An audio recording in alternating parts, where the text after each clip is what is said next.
6 दिसंबर को आयकर विभाग ने कांग्रेस के राज्यसभा सांसद धीरज साहू के 10 ठिकानों पर छापेमारी की। झारखंड, ओडिशा और पश्चिम बंगाल में की गई छापेमारी में अब तक 354 करोड़ रुपए से ज्यादा का कैश बरामद हो चुका है। आयकर विभाग के महानिदेशक संजय बहादुर के मुताबिक इस सिंगल ऑपरेशन में बरामद हुई अब तक की सबसे बड़ी रकम है। 8 दिसंबर को 40 बड़ी और छोटी मशीनों से नोटों की गिनती शुरू हुई, जो शनिवार रात तक भी जारी थी। इस छापेमारी के बाद धीरज साहू के घर से बरामद नोटों की ढेर की तस्वीरें वायरल हो रही है। झारखंड के कई दिग्गज कारोबारी, नेता और अधिकारी जांच एजेंसियों के रडार पर है। झारखंड में एक साथ कई जगहों पर छापेमारी चल रही है। कांग्रेस सांसद धीरज साहू की बौद्ध डिस्टिलरी प्राइवेट लिमिटेड यानी BDCL ग्रुप के ठिकानों पर छापेमारी हुई है। दूसरी तरफ राज्य में चर्चित उद्योगपति रामचंद्र रुंगटा, RC रुंगटा के व्यापारिक समूह के 18 और उनके सहयोगी ग्रीन टेक के 25 समेत कुल 43 ठिकानों पर छापेमारी की गई। इसके साथ ही अवैध खनन और मनी लॉन्ड्रिंग के मामले में गुरुवार सुबह करीब 10 बजे CBI ने करीब 8 ठिकानों पर छापेमारी की। ये कार्रवाई शराब से जुड़े कारोबार में टैक्स चोरी की आशंका में शुरू की गई थी, जिसमें आयकर विभाग ने टैक्स चोरी के आरोप में शराब कारोबारी से जुड़े कंपनी समूह के ठिकानों पर छापेमारी की गई थी, जिसमें बौद्ध distillery private limited, Baldev Sahu infra limited, quality brothers और किशोर प्रसाद विजय प्रसाद बिवरेज लिमिटेड नाम की कंपनियां शामिल थी, जिनमें से एक company Baldev Sahu infra limited ईटो में काम करती है। बाकी कंपनियां शराब कारोबारी से जुड़ी है। इनकी टैक्स चोरी के शक में जांच एजेंसियों ने झारखंड के रांची और लोहरदगा के अलावा उड़ीसा के बालंगीर, संबलपुर, रायडीह इलाकों में कार्रवाई शुरू की गई थी। राज्यसभा के वेबसाइट के अनुसार 23 नवंबर 1955 को रांची में जन्मे धीरज साहू के पिता का नाम राय साहब बलदेव साहू है और मां का नाम सुशीला देवी है।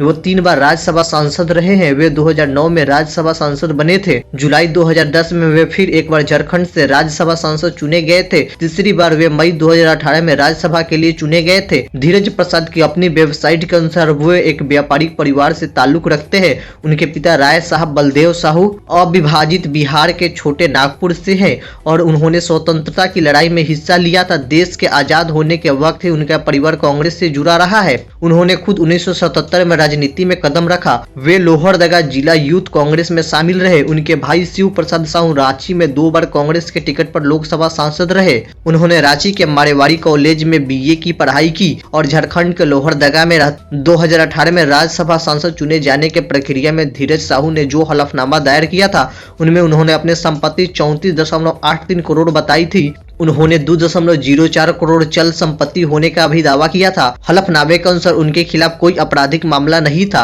हलफनामे के अनुसार उनके पास एक रेंज रोवर, एक फॉर्च्यूनर, एक BMW और एक पाजोरे कार है। कांग्रेस के राज्यसभा सांसद धीरज साहू के 10 ठिकानों पर बुधवार से जारी छापेमारी में आयकर विभाग ने 7-8 दिसंबर तक 200 करोड़ से अधिक कैश जब्त किया था। जब्त नोटों की संख्या इतना ज्यादा थी कि उन्हें गिनने के लिए मंगाई गई मशीनें भी खराब हो गई थी। ये छापेमारी झारखंड, ओडिशा और पश्चिम बंगाल में मारे गए थे। प्रधानमंत्री नरेंद्र मोदी ने इस छापेमारी की खबर को सोशल मीडिया पर पोस्ट करते हुए लिखा, देशवासी इस नोटों की ढेर में देखे और इन्हें फिर नेताओं की ईमानदारी के भाषण को सुने। जनता से जो लूटा है उनकी पाई पाई लौटानी पड़ेगी, यह मोदी की गारंटी है। गुरुवार के शुरू हुई गिनती में 157 बैगों में रुपए भरकर ट्रक से बैंक पहुंचाए गए। बैग नहीं मिलने पर नोटों के बंडलों को बोड़े में भी भरकर रखा गया था। अभी नोटों की गिनती में 2 दिन और लगेंगे। यह सारा कैश ओडिशा के बलंगीर जिले में इसे Baldev Sahu and group of companies के ऑफिस से जब्त किया गया। ओडिशा के बलंगीर स्टेट बैंक में गिनती करा रहे बैंक के रीजनल हेड भगत बेहरा ने रविवार की देर रात कहा कि 176 बैग की गिनती पूरी हुई।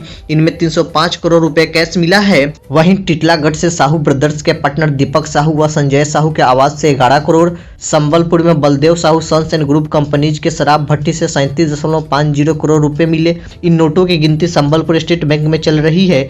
रविवार रात 9 बजे गिनती खत्म हो गई थी। आयकर सूत्रों के अनुसार लोहरदगा स्थित आवास से 11 करोड़ और रांची में 3 करोड़ रुपए मिले हैं। साहू ग्रुप पर टैक्स चोरी के मामले में आयकर विभाग की छापेमारी 6 दिसंबर से चल रही है। बुलांगीर स्टेट बैंक में 50 कर्मचारी 25 मशीनें से पिछले 3 दिनों से दिन रात नोटों की गिनती कर रहे थे। गिनती के दौरान आयकर विभाग भी मौजूद रहे। जिन बंडलों की गिनती पूरी हो रही थी, आयकर की टीम उन्हें सील करती जा रही थी। पश्चिम ओडिशा में देसी शराब में लगभग 300 दुकानें साहू परिवार के नाम पर है। 24 साल से शराब के ठेके उनके पास है। इन दुकानों पर कई वर्षों से टेंडर तक नहीं हुआ है। चावल और महुआ से कच्ची शराब बौद्ध, बलंगीर, टिटलागढ़ जिले में गाँव में मौजूद भट्टियों में बनता है। बुलांगीर स्टेट बैंक में रुपए रखने की समस्या हो गई है। अब बैंक ने रिजर्व बैंक से मार्गदर्शक मांगा है। सुरक्षा को देखते हुए बुलांगीर के पैरा मिलिट्री फोर्स तैनात कर दी गई है। कांग्रेस के महासचिव सह झारखंड प्रभारी अविनाश पांडे ने सोमवार 11 दिसंबर को कहा कि भारी राशि की रिकवरी से जो सियासी हालात बन रहे हैं उसे देखते हुए साहू से इसका जवाब देने के लिए कहा गया। वे कांग्रेस पार्टी के सांसद हैं, इसके तहत उनकी जिम्मेदारी बनती है कि वे सवालों का जवाब दें। अविनाश पांडे ने यह भी साफ किया कि इनकी भारी मात्रा में नकदी बरामद होने के मामले में पार्टी का कोई लेना देना नहीं है। इससे पहले कांग्रेस के राष्ट्रीय महासचिव जयराम रमेश ने कहा कि धीरज साहू के घर में इतनी भारी राशि में बरामदगी को कांग्रेस से इसका कोई लेना देना नहीं है। उनके पास इतने पैसे कहां से आए वे ही इस बारे में बता सकते हैं और उन्हें इस पर स्थिति स्पष्ट करनी चाहिए। साथ ही यह थी कांग्रेस राज्यसभा सांसद धीरज साहू के यहाँ आयकर विभाग द्वारा संपत्तियों जब्त की जानकारी के बारे में। इस वीडियो में इतना ही। अगर आप चैनल पर नए हैं तो चैनल को सब्सक्राइब करें। धन्यवाद।